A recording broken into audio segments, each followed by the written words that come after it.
नमस्कार, मी जेएम विशेष मनोज भोयर. जेएम विशेष मध्ये आपल्या सर्वांचं स्वागत आहे.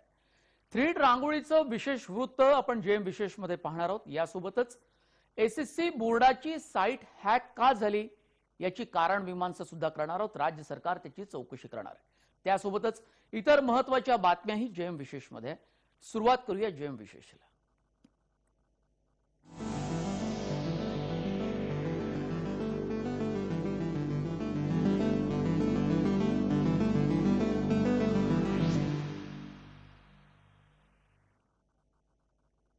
आपण विविध सण, उत्सव आणि सांस्कृतिक घरगुती कार्यक्रमात रांगोळी काढतो. मात्र पुरंदर तालुक्यातल्या सासवड इथल्या सोमनाथ भोंगळे यांनी आपल्या कल्पना शक्तीनं आगळ्या वेगळ्या रांगोळीचा ठसा उमटवलाय.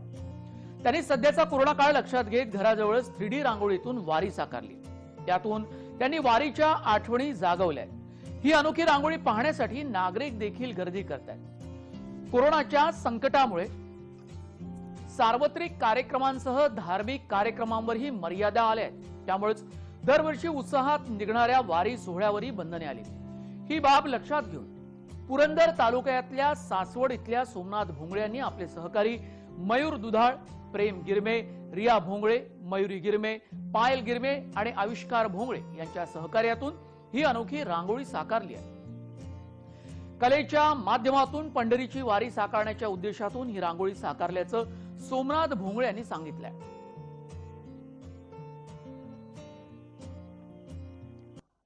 कोरोनाच्या महामारीमुळे पंढरीची वारी झाली नाही, तर यावर्षी होण्याची कदाचित शंका होती.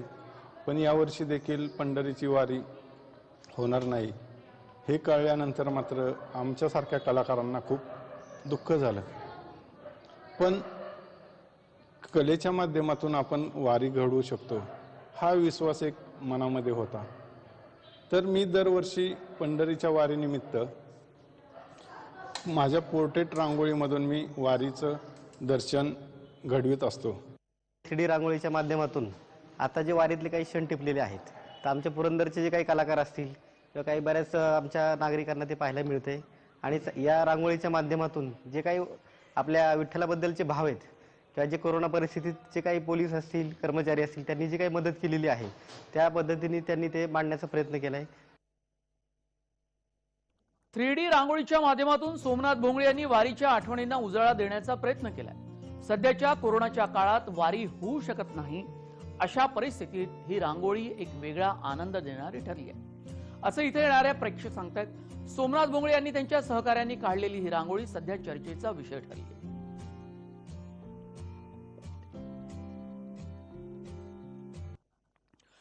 कोरोनामुळे राज्यभरात टाळेबंदी लावण्यात आली. त्यामुळे अनेक उद्योग व्यवसाय बंद पडल्यानं अनेकांचे रोजगार हिरावले आहेत. अशा कठीण परिस्थितीत आपल्या मुलांची शालेय फी भरणं देखील पालकांसाठी कठीण झालंय. असं असताना काही शाळा फी भरण्यासाठी पालकांकडे तगादा लावतायत. मात्र मुंबईतील एका शाळेनं आपल्या विद्यार्थ्यांची फी माफ करण्याचा मोठा निर्णय घेतलाय. यामुळे अडचणीच्या परिस्थितीत पालकांना दिलासा मिळालाय. मुंबईतील मालवणी इथल्या होली स्टार या इंग्रजी शाळेनं आपल्या शाळेत शिकत असलेल्या तब्बल 1000 विद्यार्थ्यांचे शैक्षणिक शुल्क माफ करण्याचा मोठा निर्णय घेतला.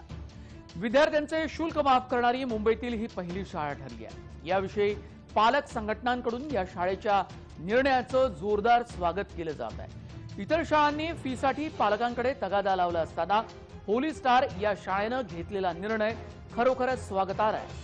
इतर शाळांनी यातून बोध घेऊन फी माफी शक्य नसल्यास काहीतरी सवलत देण्याची अपेक्षा पालकांकडून व्यक्त केली जात आहे. हम पिछले 13 साल से स्कूल चला रहे हैं और हमारे पास 1500 बच्चे पढ़ रहे थे, जिसके अंदर से हमने 1000 बच्चों की पूरे साल भर की फीस को माफ कर दिया. हमने ये ध्यान दिया कि बच्चों के घरों में खाने के लिए नहीं था. हमारे पास पेरेंट्स जब पिछले बार लॉकडाउन लगा तो खाने की रिक्वेस्ट लेके हमारे पास आ रहे थे, तो हमने हमारे पास जो पैसे रखे हुए थे, जो मैंने अपनी बच्ची की एफडी के लिए रखा था, वो पैसा मैंने पूरा का पूरा हमने 20,000 राशन की किट बांट दिया पिछले साल में. और जैसे ही अभी ये नया साल चालू हुआ तो इसके अंदर वापस स्कूल शुरू करने के लिए टीचर्स की सैलरी वगैरह के लिए हमको कुछ जरूरत पड़ी, तो हमने उसके लिए मेरी वाइफ का हमने डागिने को गिरवी करके उस पैसे से हमने स्कूल चलाया, जो कि स्कूल की माली हालत नहीं इतनी ठीक नहीं थी. मेरी बेटी फर्स्ट स्टैंडर्ड में है, तो इन्होंने पूरा साल का फीस माफ किया और प्लस है ना, मुझे पूरा साल राशन किट भी मिलता रहा, मंथ वाइज जो भी रहता है.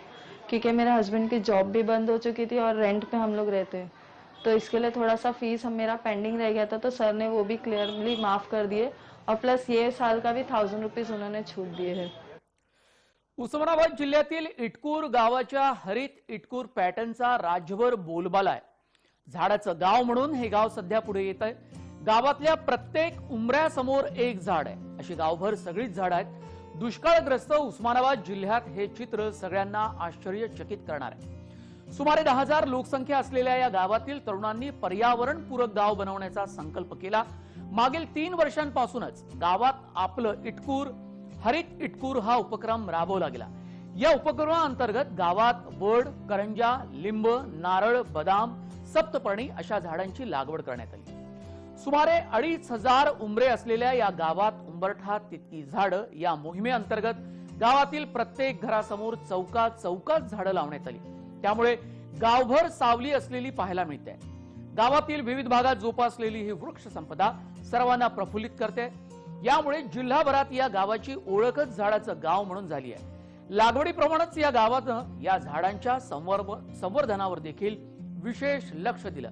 यात गावकऱ्यांनी प्रत्येक वृक्ष दत्तक घेत त्यांचं संवर्धन करण्याची जबाबदारी घेतली, तर पाणी देण्यासाठी पाण्याच्या पंक्ती देखील ठरवण्यात आल्या आहेत. यासह झाडांच्या संगोपनासाठी त्यांची अळी बनवणे, छाटणी करणे, आधार टेकू देणं यावर देखील गावकऱ्यांनी श्रमदान करून विशेष लक्ष दिलं.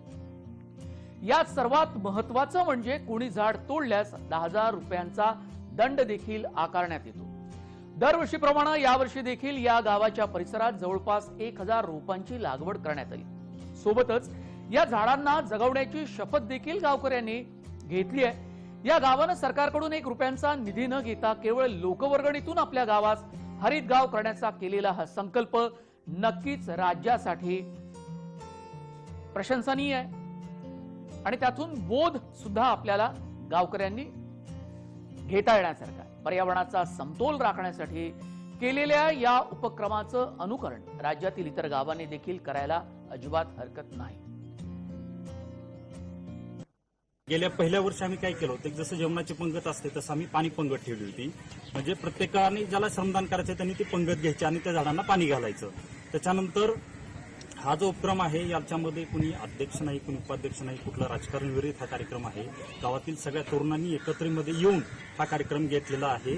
याला जो खर्च येतो तो सगळा लोकवर्गणीतून झालेला आहे आणि पूर्ण गावातील हर एक व्यक्तीच ह्याच्यामध्ये योगदान आहे आणि त्याच्यामुळे हे जे आज पूर्ण झाडं जगलेली दिसत आहेत ते सगळ्या गावाचं श्रेय आहे. आमचे सर्व तरुण मुलांची मिळून एक कन्सेप्ट तयार झाली की आपण आपल्या गावात झाडं लावू, जेणेकरून आपल्याला पुढे चालून ऑक्सिजन मिळेल, गावात बसायला सावली मिळेल. आणि पूर्वी असं होतं की बाहेर आलं तर बसायचं कुठं उन्हात, असा म्हणजे झाड शोधावं लागायचं. आज तशी परिस्थिती राहिलेली नाही. गावात आमच्या पूर्ण झाडं झालेली आहेत. इटकूर येथे वृक्ष लागवड करताना लागवडीपेक्षा संगोपनावर भर दिला. लावलेलं प्रत्येक झाड जगलं पाहिजे याच्यासाठी गावातील प्रत्येक घटक कार्यशील आहे. युवक असेल, कुणी डोक्यानं काम करतं, संकल्पना सांगतं, कुणी श्रमदान करतं, कुणी आपलं आर्थिक मदत देऊन हातभार लावतं. याच्यातून झाडं जपली गेली आणि जगवली गेली, हे या प्रकल्पाचं वैशिष्ट्य आहे. कोरोनाच्या वाढत्या संसर्गाच्या पार्श्वभूमीवर लोणावळा आणि मावळातील सर्वच पर्यटन स्थळी 144 कलम लागू करत जमावबंदीचे आदेश देण्यात आले. 5 किंवा त्यापेक्षा अधिक व्यक्तींना एकत्र येण्यास मज्जाव करण्यात आला. पर्यटन स्थळ आणि धबधब्यापासून 1 किलोमीटर परिसरात वाहनांना बंदी घालण्यात आली. गेल्या काही दिवसांपासून लोणावळा आणि मावळातील पर्यटन स्थळी वर्षा विहारासाठी पर्यटकांची मोठ्या प्रमाणात गर्दी होत आहे. कोरोनाचे नियम पायदळी तुडवत नागरिक आणि पर्यटक लोणावळा मावळातील पर्यटन स्थळी गर्दी करत आहेत. कोरोनाची दुसरी लाट ओसरली, परंतु तिसऱ्या लाटेची शक्यता वर्तवली जात आहे. त्यामुळे नागरिकांनी पर्यटन स्थळी गर्दी करू नये, नियमांचे पालन करावे असे आवाहन उपमुख्यमंत्री अजित पवार यांनी नुकतेच केले. पर्यटक नाहक गर्दी करत असल्यानं नवीन नियम लागू करण्यात आले आहेत. नागरिकांनी पर्यटन स्थळी गर्दी करू नये, जमावबंदीच्या आदेशाचं उल्लंघन करणाऱ्यांच्या विरोधात कारवाई करण्यात येईल असा इशारा लोणावळा शहर पोलिसांनी दिलाय. भुशी डॅम, घुबड तलाव, पवना, लोणावळा, तुंगाली, वलवण, उकसान, शिरोतात, धरण परिसर, टायगर, लॉयन, शिवलिंग, मंकी आणि राजमाची पॉइंट, अमृतांजन ब्रिज, कार्ला, भाजे, बेडसे, लेणी, लोहगड, विसापूर, तिकोणागड आणि किल्ला परिसर या ठिकाणी 1 किलोमीटर परिसरात नियम लागू राहणार आहेत. मुळात देशातल्या सर्वच पर्यटन स्थळी प्रचंड मोठ्या प्रमाणात गर्दी होते। कोरोनाच्या तिसऱ्या लाटेच्या पार्श्वभूमीवर ही गर्दी होऊ न देण्याचं आवाहन पंतप्रधान नरेंद्र मोदी यांनी केलंच। पण आजच्या 6 राज्यांच्या पंतप्रधानांसोबत झालेल्या 6 राज्यांच्या मुख्यमंत्र्यांच्या संवादात सुद्धा मुख्यमंत्री उद्धव ठाकरे यांनी गर्दी आटोक्यात आणण्यासंदर्भात केंद्रानं धोरण आखावं, त्याची अंमलबजावणी कोरोनाचा प्रसार ज्या राज्यात वेगानं होतोय तिथे केली जाईल अशी त्यांनी विनंती केली। मुळात मुद्दा हाच आहे, देशातल्या आणि महाराष्ट्रातल्या पर्यटन स्थळी बंदी असताना सुद्धा आणि नियम असताना सुद्धा त्याचं उल्लंघन करून मोठ्या प्रमाणात गर्दी होते आणि या गर्दीमुळेच कोरोनाच्या तिसऱ्या लाटेच्या पार्श्वभूमीवर मोठा धोका निर्माण झालाय। पाहूया नियम नेमके काय तयार केले गेलेत, आदेश नवे कोणते। 5 किंवा 5 पेक्षा जास्त व्यक्तींना एकत्र येण्यावर प्रतिबंध घातले गेले। पावसामुळे वेगानं वाहणाऱ्या आणि खोल पाण्यात उतरणं तसंच पोहण्यास प्रतिबंध घालण्यात आलेले। धबधब्यावर जाणं तसंच पाण्याच्या प्रवाहाखाली बसणं यालाही पायबंद। धबधबे, डोंगर दऱ्यांचे कठडे, धोकादायक वळणे या ठिकाणी सेल्फी काढण्यास आणि चित्रीकरणास प्रतिबंध घालण्यात आला। नैसर्गिक धबधब्याच्या परिसरामध्ये मद्यपान करणे, मद्य बाळगणे, मद्य पिऊन वाहतूक करणे, अनधिकृत मद्य विक्री करण्यासही प्रतिबंध घालण्यात आले।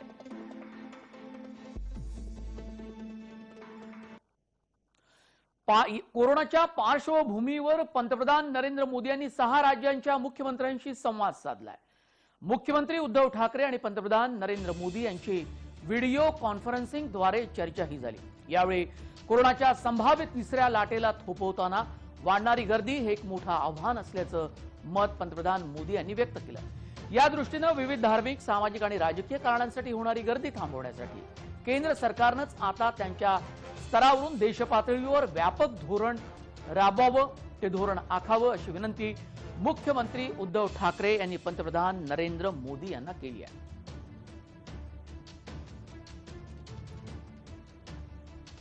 जो भी इंफ्रास्ट्रक्चरल गैप्स राज्यों में हैं, उन्हें तेजी से भरा जाए।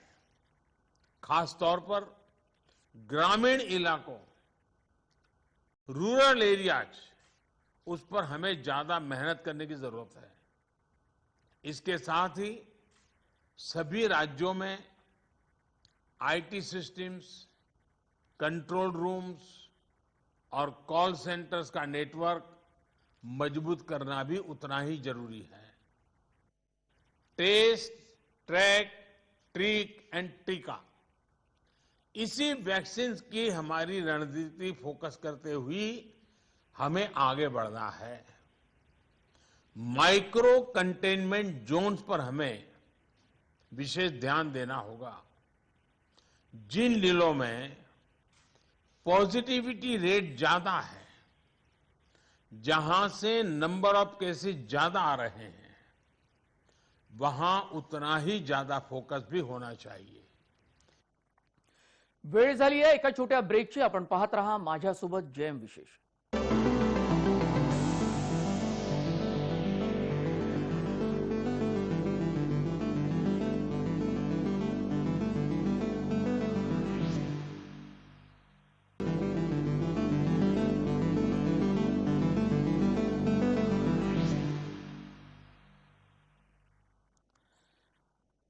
शुक्रवारी 10वीचा निकाल लागला खरा, पण संकेतस्थळावर विद्यार्थ्यांना हा निकाल पाहता पाहता मोठ्या त्रासाला सामोरं जावं लागलं।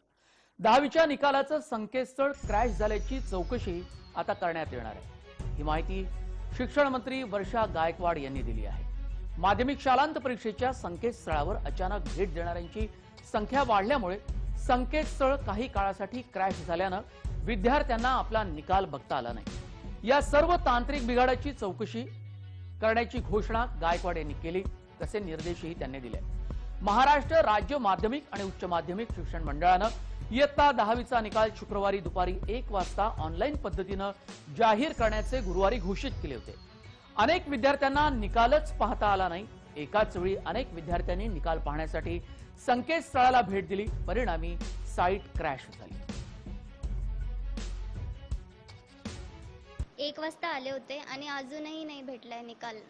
काल जेव्हा शिक्षण मंत्री वर्षा गायकवाड यांनी सांगितलं की 16 जुलैला निकाल लागणार आहे, तेव्हा आम्ही खूप एक्सायटेड होतो. पण आज ती साईट ओपनच होत नाही. सगळ्यांचा मूड खूप ऑफ झालाय. ऍक्च्युली 2-3 दिवसापासून एक्सायटेड होतो. सकाळी लवकर आवरून वगैरे शाळेत आलो, म्हणजे रिझल्ट दाखवणार होते शिक्षक लोक. पण 1 वाजता जेव्हा बघितलं आम्ही वेबसाईट ओपन करून, पण नाही, रिझल्ट नाही दाखवते, म्हणजे हँग पडते वेबसाईट. हेवी ट्रॅफिक झाल्यामुळे मोठ्या प्रमाणामध्ये मुलांनी त्या ठिकाणी सरोवरवरती गेल्यामुळे तांत्रिक बिघाड झाला आणि तांत्रिक बिघाडामुळे आपण आपला निकाल पाहू शकला नाही. त्याबद्दल मी आपल्या सगळ्यांची सुरुवातीलाच या ठिकाणी आपल्या सगळ्यांची माफी मागते आणि आपल्या सगळ्यांना एक विनंती करते की हळूहळू आम्ही पूर्ववत आणण्यासंदर्भामध्ये कारवाई केलेली आहे. परंतु या परिस्थितीला जबाबदार असणाऱ्या सर्व व्यक्तींवरती त्या ठिकाणी कारवाई केली जाईल. नाशिकमध्ये गेल्या काही दिवसांपासून शहरात चर्चेत असणाऱ्या आंतरधर्मीय विवाह करणाऱ्या जोडप्यांना पाठिंबा देण्यासाठी राज्याचे राज्यमंत्री बच्चू कडू नाशिक इथं पोहोचले.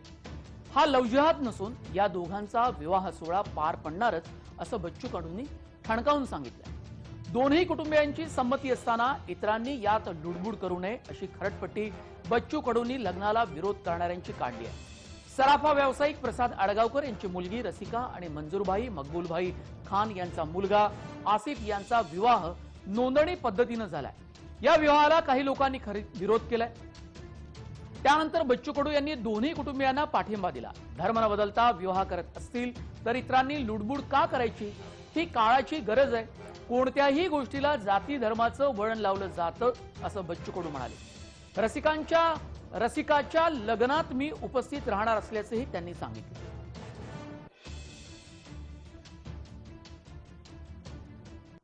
खूप प्रेशर होतं, कारण काय पेपरमध्ये दररोज काही ना काही चालू होतं. पण मला कोणाचं प्रेशर नव्हतं, कुठलीही संघटन काहीच प्रेशर नव्हतं. फक्त म्हणजे मिसकम्युनिकेशन म्हणजे जे झाला ते परत व्हायला नाही पाहिजे. आमचे पॅरेंट्स आमचे देवर लाईक सपोर्टिंग अस, बट असे पण होऊ शकतं ज्यांना पॅरेंट्स सपोर्ट करत नाही. तर विदाऊट नोईंग पिक्चर स्वतःचं जजमेंट करायला नाही पाहिजे लोकांना. एवढं मला खूप बरं वाटतंय की माझ्या डिसिजनसाठी सगळे उभे माझ्या पाठीशी. मला खूप बरं वाटतंय. सगळेजण आपापला धर्म कायम ठेवून, म्हणजे मुलीचा धर्म कमी करून किंवा धर्म सोडून ती विवाह करत नाही. तर मुस्लिमचा त्याचाही धर्म तो सोडून विवाह करत नाही. तर त्यांचा आपापला धर्म कायम ठेवून खरा मानवतेचा धर्म ते इथे निर्माण होत आहे. आणि या माध्यमातून एक चांगला संदेश शाहू महाराजांना सांगितलं होतं का या देशामध्ये आंतरजातीय विवाह झाले पाहिजे. जर या देशातली अखंडता कायम ठेवायचं असतं आणि तिरंगा एकच जर डोक्यावर ठेवायचं असतं तर तुम्हाला भविष्यात या गोष्टी समजूनच घ्यावं लागेल. 11 जुलै रोजी रायगडमध्ये झालेल्या मुसळधार पावसामुळे मुरुड तालुक्यातील काशेत समुद्र किनाऱ्यालगत रस्त्यावरील छोटा पूल वाहून गेला.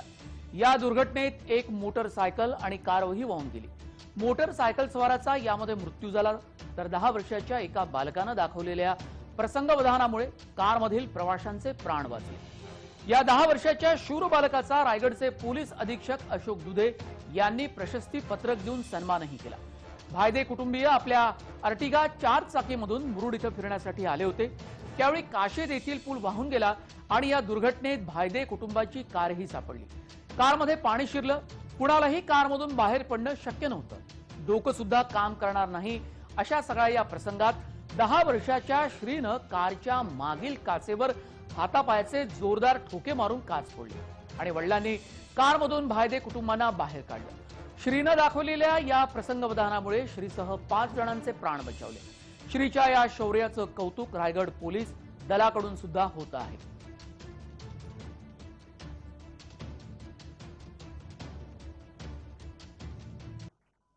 ब्रिज अचानक ढासळला.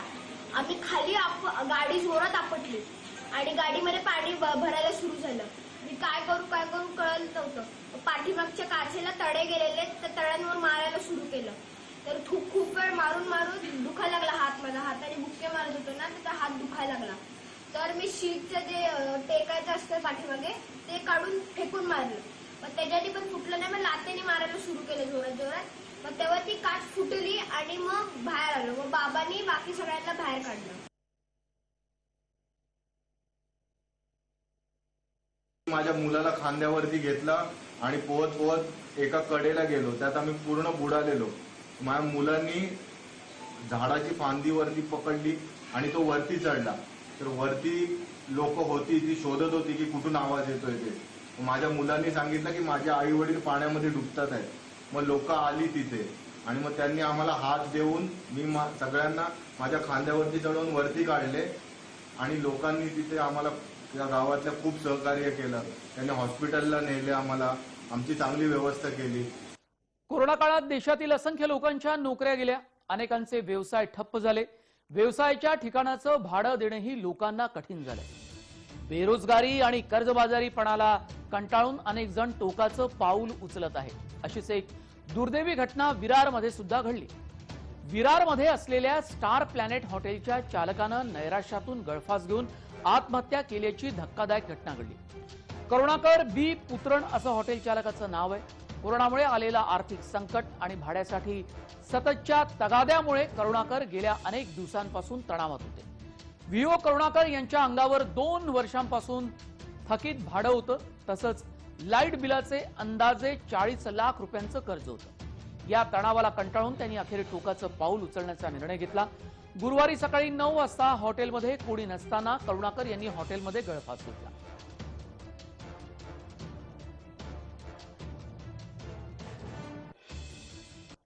जर तुम्ही सेल्फ टॅक्स देताय, तुम्ही प्रॉपर हे तुमचे जे टॅक्स आहेत, केंद्र सरकार असून दे किंवा राज्य सरकार असून दे, तुमचे त्यांचे टॅक्स घेत आहेत, तर प्रॉपर जी हे आहे ती करावी. आज एका चांगल्या माणसाने ज्याच्या आणि त्याच्यामुळे 50 लोकांचं पोट चालत होतं. त्या हॉटेलमध्ये 50 लोकांचं पोट चालत होतं ना. जे वेटर आहेत, जे वॉचमॅन आहेत किंवा जो स्टाफ आहे, आता त्या हॉटेलमध्ये त्याला सुसाईड करावं लागतं. याचा अर्थ जे सरकारचे अजूनपर्यंत जे नियम लागलेले आहेत ते नियम कुठेतरी शिथिल झाले पाहिजेत. 9:30 बजे से 10 बजे का अंदर लगता है. एक्चुअली मैं होटल में आया था, वो होटल में आके मुझे मिला. मैं फूल लाने को बाहर जाने वाला था भगवान को चढ़ाने के लिए. तभी बोला 2 मिनट रुको, मैं आ रहा है. बाद में वो बोला आओ एक घर पे दूध और ये कांदा दे के आओ.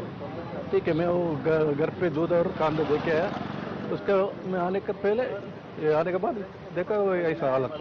बोल रहे मुझे बहुत टॉर्चर कर, मुझे जीने भी नहीं दे रहे ये लोग. ऐसा उधर बार बार बुलाते और इंसल्ट कर देते. तू पैसा दे, अब भी पैसा दे, तेरे घर का पेपर दे, बस यही बोलते थे. मुझे बोलते थे मारूंगा ही तो ही लोग को चैन है. ऐसा मतलब उतना उनको मुझे हर्ट कर दिया ऐसे बोल के कि तुम कुछ भी कर चलेगा लेकिन मेरा पैसा दे.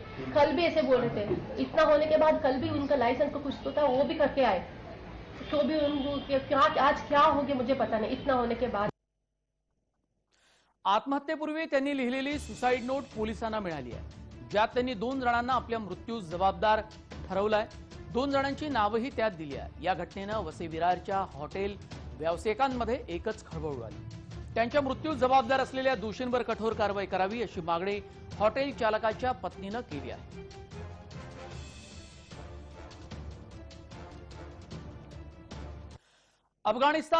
अफगाणिस्तानात पाकिस्तानला लागून असलेल्या सीमेवर भारताचे वरिष्ठ फोटो जर्नलिस्ट दानिश सिद्दीकी यांचा अफगाणिस्तानच्या लष्कर आणि तालिबानींच्या संघर्षात मृत्यू झाला आहे. अफगाणिस्तानाच्या विशेष सुरक्षा दलाची एक तुकडी स्पिन बोल्डक शहरातील बाजारावर पुन्हा ताबा मिळवण्याचा प्रयत्न करत होती.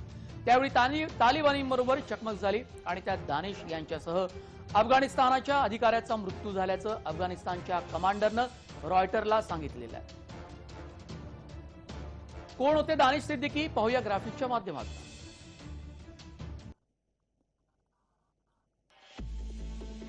दानिश सिद्दीकी हे रॉयटर्स या आंतरराष्ट्रीय वृत्त संस्थेचे मुख्य फोटोग्राफर होते. काही दिवसांपासून ते अफगाणिस्तानात सुरू असलेल्या संघर्षाचं वृत्तांकन करत होते. एका हल्ल्यातून बारंबार बचावल्याचे त्यांनी यापूर्वी सांगितलं होतं. दानिश सिद्दीकी सध्या मुंबईत स्थायिक होते. रोहिंग्या निर्वासितांच्या वृत्तांकनासाठी केलेल्या फीचर फोटोग्राफीसाठी 2018 मध्ये पुलितझर पुरस्कारानं त्यांना सन्मानित करण्यात आलं होतं.